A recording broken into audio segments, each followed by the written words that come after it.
We switch gears now, everyone, and I'm being joined tonight on the program by Senator Ned Nwoko, who is a federal lawmaker in the National Assembly, representing Delta State in the National Assembly. Is live with us on the program. Thank you so much, distinguished, for joining us tonight. Thank you. Interestingly, you've had a long list of, it does look like some of the motions and bills that you have moved on the floor is sometimes what a federal lawmaker will move in 4 years. I mean, or more, or 2 terms, but you've done that. I'm quite interested in the relevance of some of these bills to our present situation. Interestingly, you and your colleagues screened and grilled the man to replace Better Edu.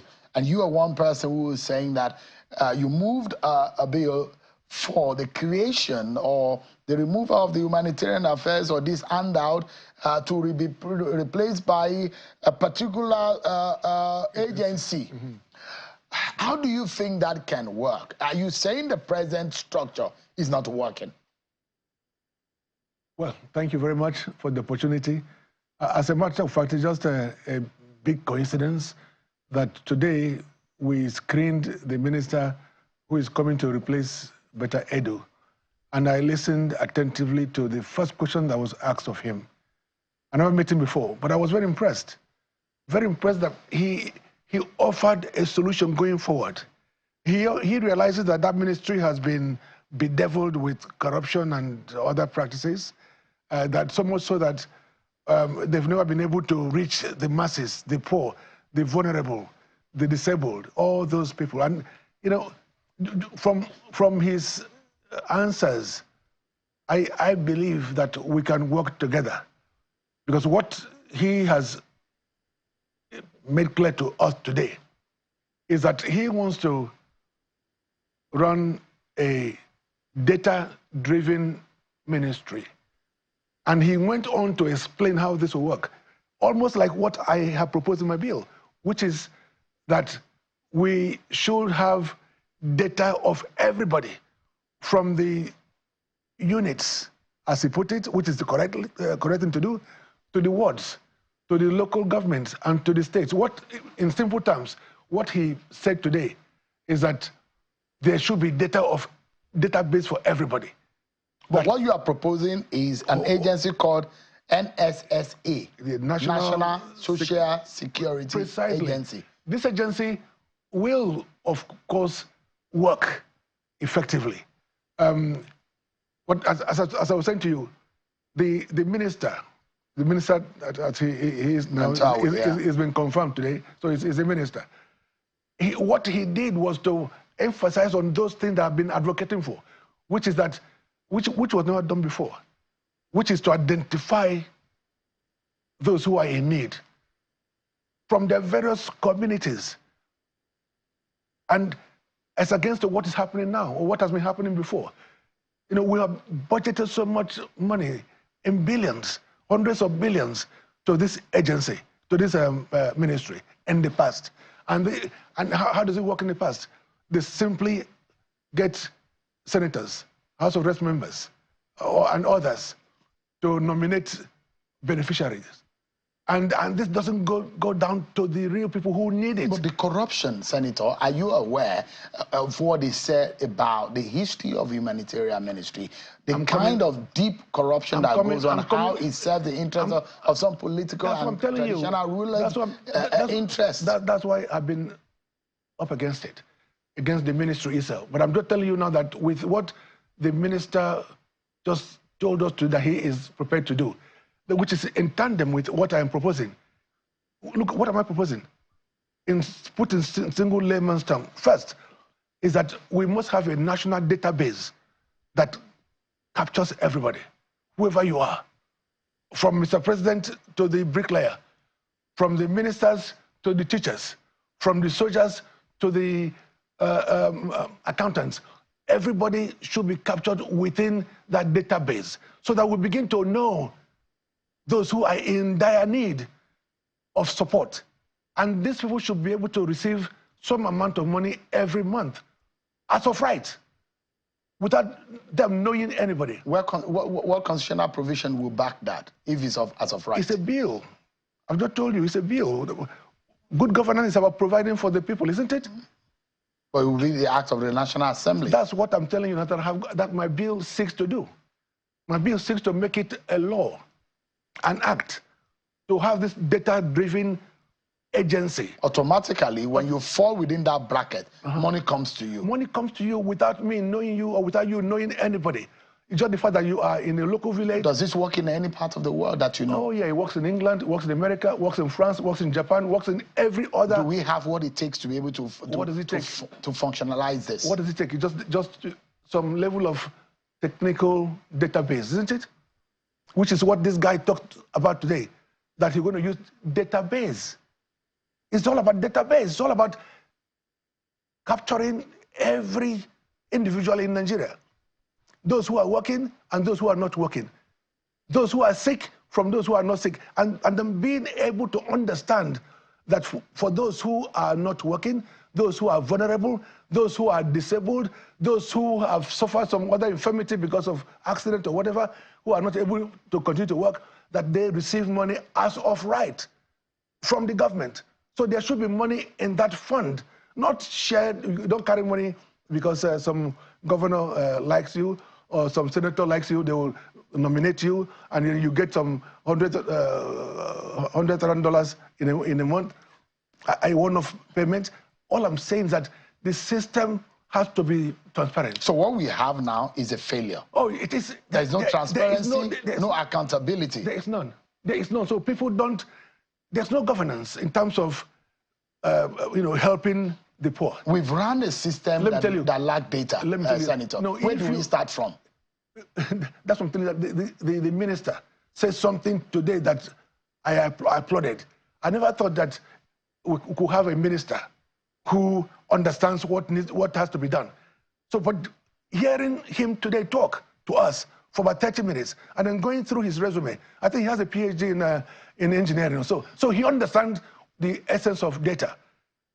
And all we just need to do is to give him all the support that is needed so that the relevant agencies and ministries will begin to compile the list of Nigerians. Part of what you're suggesting also is that every Nigerian, through that bill, which you call the National Social Security Agency bill, and if passed into law, every Nigerian will have an identity, of course, captured, of course, known. Of course. And in that case, is it similar to the NIN? The NIN is just one of those numbers that could be used to establish this. You know, there are other ways of doing it, but federal government has to set up a database agency, you know, that will.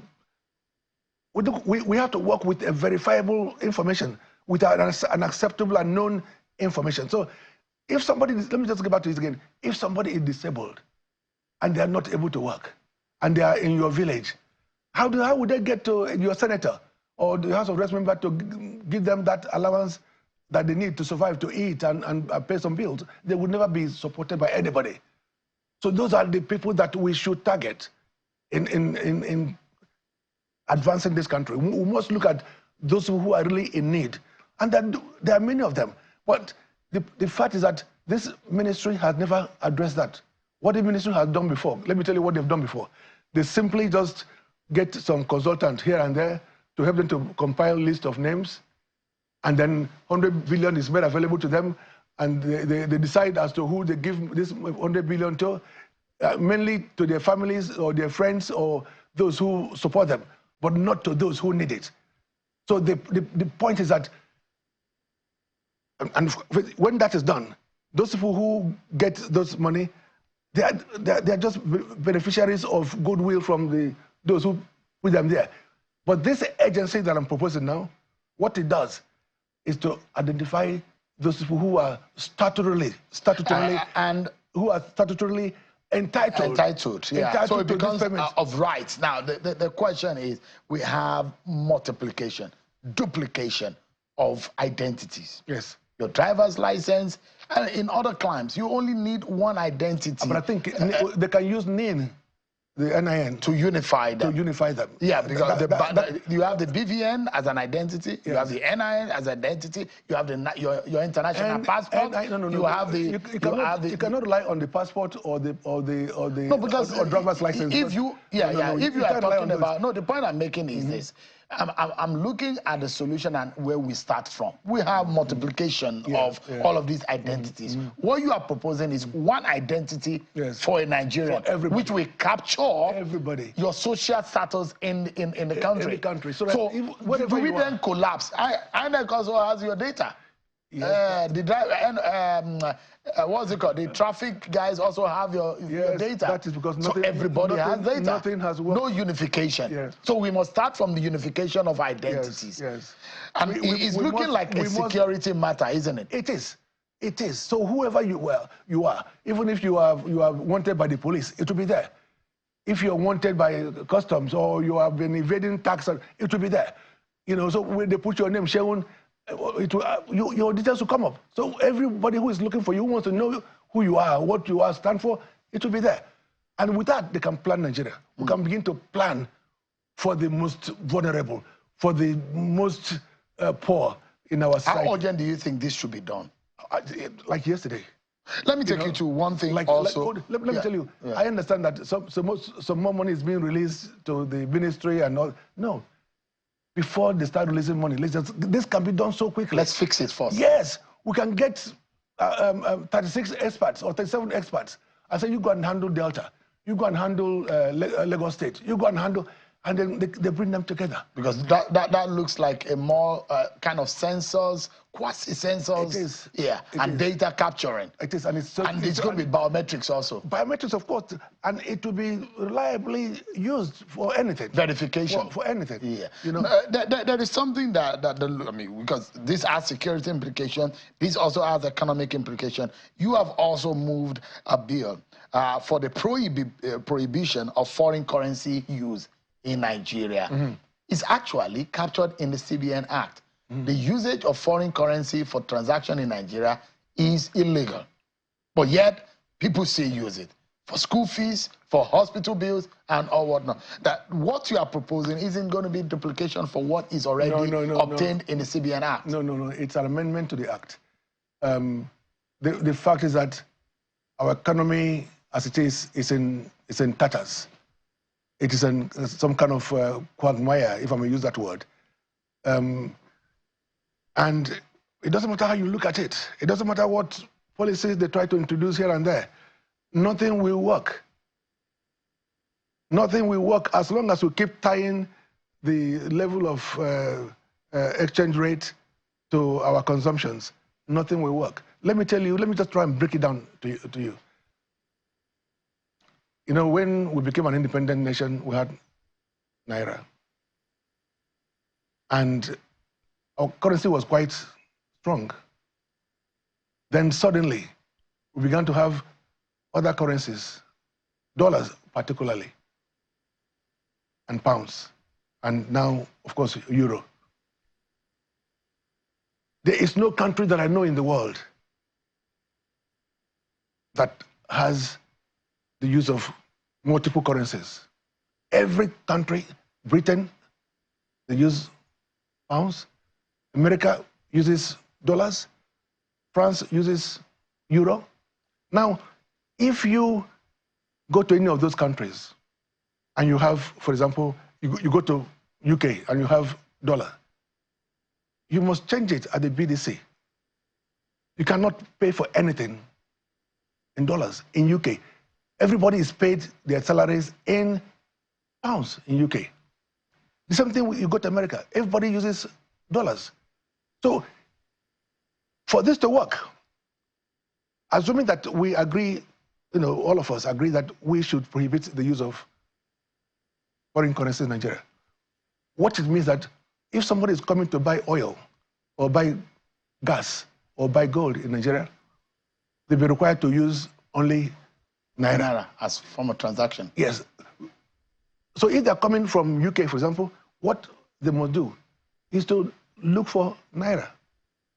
So that they can transact. They can transact. Because they know they cannot use any other currency So they must look for. There are those who will say that it's Listen to me, please. Is execution of it. No. That law is also in effect. No. Let me just give you complete with the examples. So if they want to transact with another currency in Nigeria, they cannot. So they must look for naira. Currently, nobody looks for naira because we have made it so easy for them to transact with other currencies. Do you understand it? There's no obligation for them to look for any other currency other than their own. So they can come here with any currency, and that means effectively that there are no global demands for our naira. So given the scenario, if this law is passed, what it means that anybody who needs to transact with Nigeria must use foreign, naira. Must use naira. So there will be a demand or demands for naira in those countries. Do you understand that? It means that when there's demand for naira, what happens to it? There will be a rise in the value of naira. Because currently there's no demand for naira anywhere. Even if you carry a truckload of naira to Heathrow Airport or anywhere in UK, what happens to that is that there is no need for it. People will tell you there is no value for it. So you have no value. Our money has no value beyond naira, beyond Nigeria.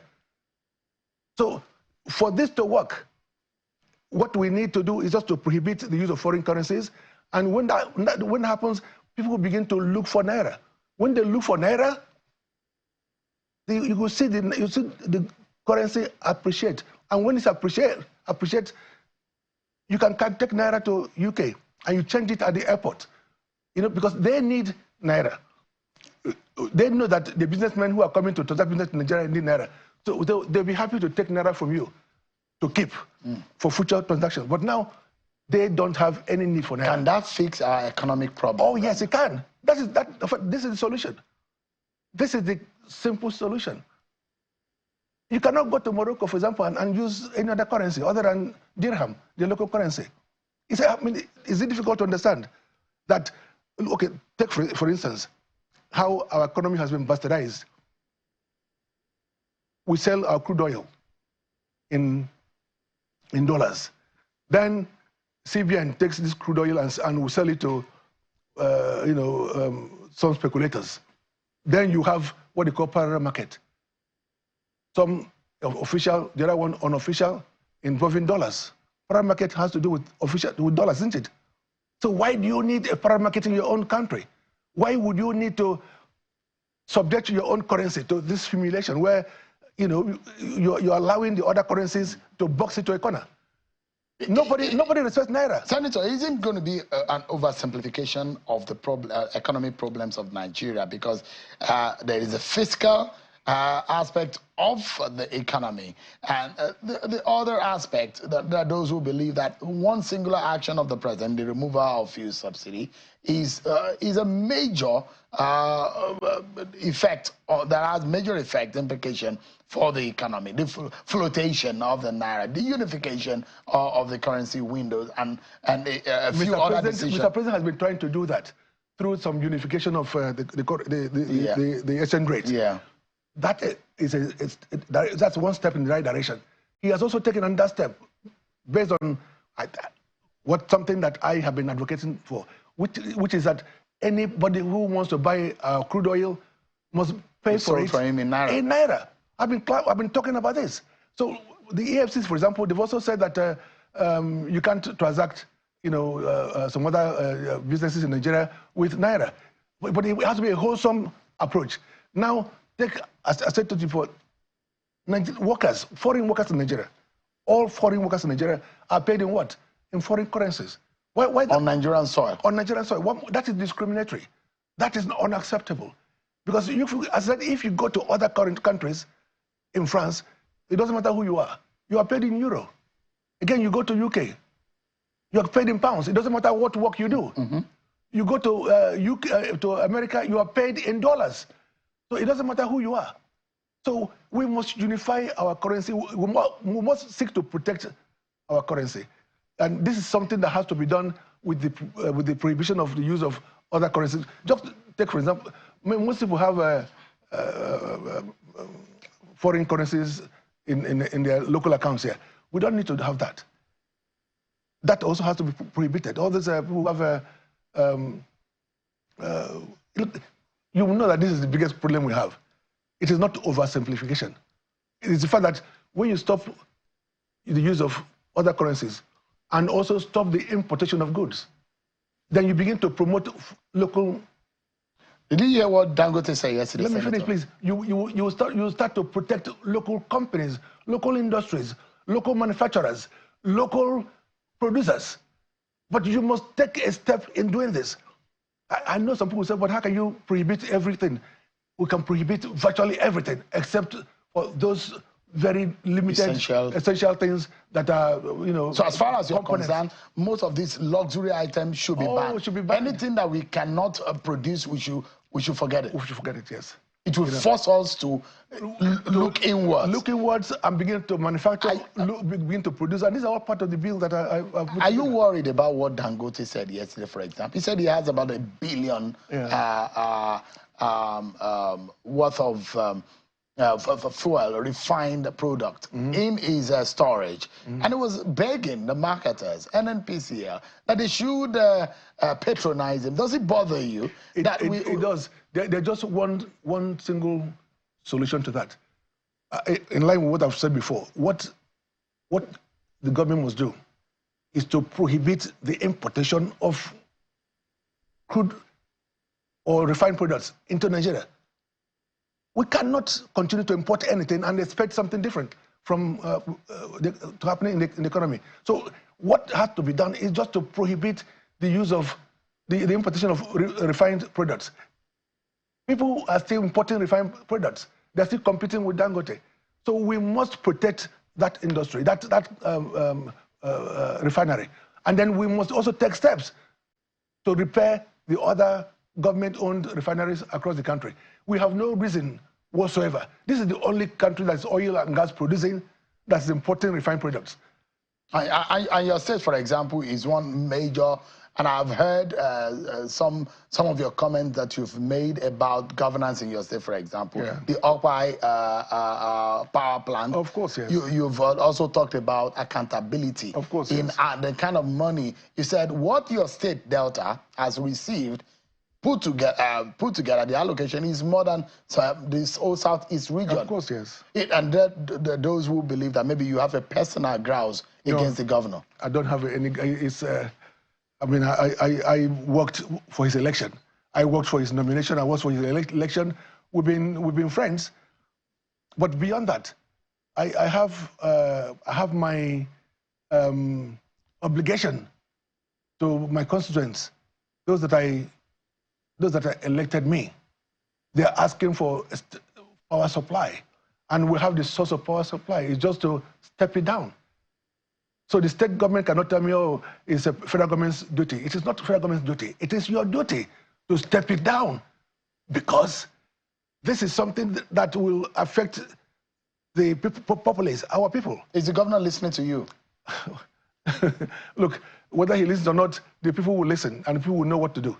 You know, so we need to have power supply that is constant for our people, and the power plant is there. My power plant is there supplying about 1,000 megawatts of light to the national grid. Oh, yet the people are living under the plant in darkness. Total darkness. So what the government needs to do is to pay the contractors who have been, the contract has been actually been awarded to some companies by federal government, pay them to complete the step down. With that, you have complete power supply in depth. The argument as to, oh, it's federal government's job to do, federal government will not do it. Because if they do, look, the agreement is that there should be 100 megawatts taken from that 1,000. So if they take 100 megawatts from that 1,000, it will mean less for Abuja. It will mean less for Anambra State. It will mean less for Kogi State. So federal government is not in a hurry to do the step down, because they know that there will be some kind of deficit. So the state government might as well pay for it. But if they don't want to pay for it, I've told them, look, I have got 2 companies that are willing to fund it. All they just want is a guarantee from the state government that their investment to be safe, secured, so that they can pay for the step down and then get their money from billings over time, 20 years, 25 years. You have questioned and queried the performance of Governor Sheriff of Hold on. The same thing with the water, the dam in Ogwashiku. This dam has been built, completely built by federal government. Now, federal government has said to us, it's now for your government to do the water reticulation. And it's not been done. For over 10 years that the dam has been built, this has not been done. I mean, I couldn't have spoken to any other governor before. But you're a senator. Aren't you able to do it as your own constituency project? No. Is it possible? What type of something you would take about 25 billion, 30 billion? No constituency project, not even the Senate president can afford to do that. So at the same time, what we need is either the state government to put in money to do it, or allow some financiers to do it and collect money from the billings to the people. If you don't do this, I mean, so what are you doing? What is the sense of governance? Senator Nwoko, you have queried the performance of the Delta State governors, Governor Sheriff Ovorivori, and you've said that in the utilization of the funds and the allocation available to Delta State, you've really seen less of work being used, being done from the money accrued to the state. Yeah. Are you able to validly substantiate your claim? It's very simple. It's very simple. Before I went public on this, the governors people have gone public to say that the state was owing some hundreds of billions of naira, and that the governor has been able to pay about just about less than 200 billion out of it. So it's in the public, like everybody knows. His media people have gone out to say this anyway, that that the state has a huge debt profile, and that they are paying so much, they pay so much, and that they continue to pay, service that debt. So, but that is not my problem, because every government can borrow. If they have such revenue every month from the federation account, and so much of it goes towards servicing of these loans, it does not stop them from borrowing to meet the needs of the people. And how do I explain to my people that, sorry, we can't do the water for you, we can't do the light for you, we can't do the road for you because the government is paying debts incurred by previous governments? Is that an explanation? So there's a pressure from your people? Of course, yes. And you are also asking for the creation of Anioma State. Yeah. Is that possible? It is very possible. How? Wow. What is the need? Well, the need is for self-determination. Let me tell you this.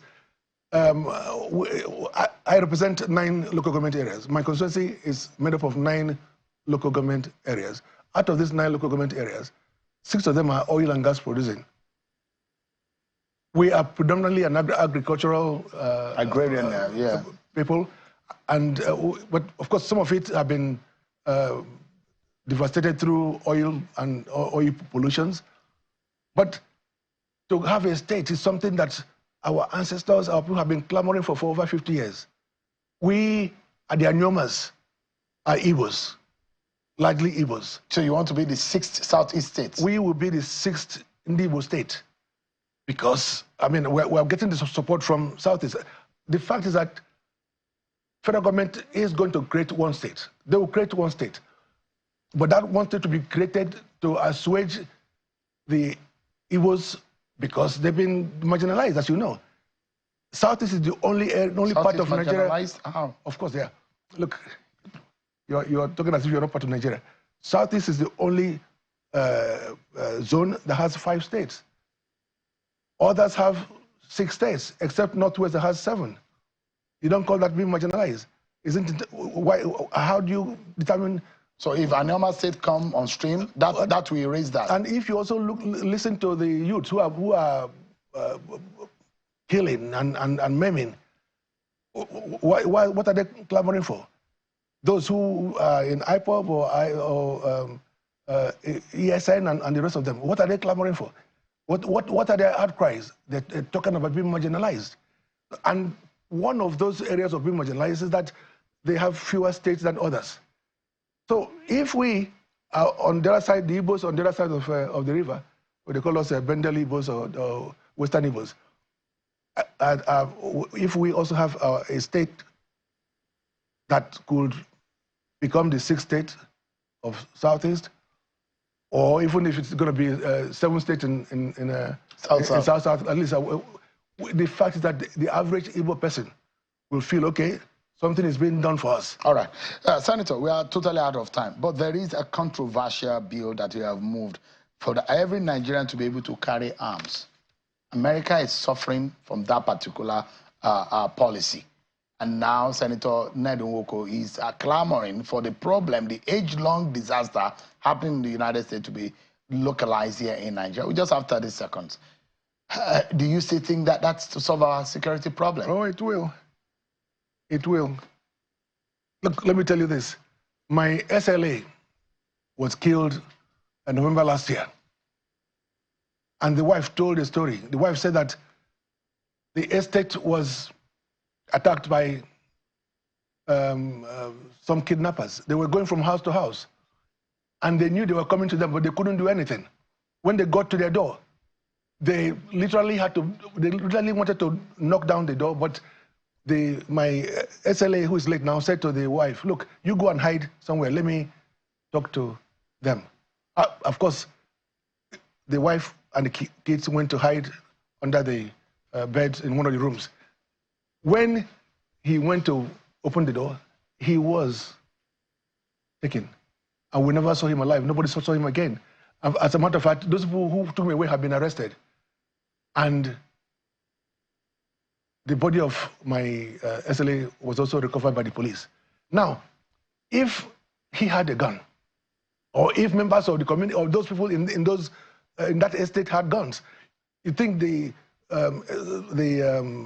kidnappers would have had the audacity to be knocking from door to door, knowing that people are armed? That wouldn't happen. But look, it's not as easy as that. For you to have the license to have a gun, one, you must go through a training school. Senator. Listen, you must go through a training school, a shooting school, which is a training school. You must get a confirmation from 2 doctors that you have sound mind. You must get reports from the DSS and from the police. You must also be confirmed by your local traditional ruler. Senator, we're totally out of time. That you are who you are. All right. So it's not just about... Yeah. Senator Nwoko is a senator representing Delta State in the National Assembly. Thank you so much for all of these plenty views and motion that you have moved. Good work. Thank you so much indeed for your time tonight. Well, that's our show for tonight, everyone. Many thanks for watching. I'm Nwoko. God bless Nigeria.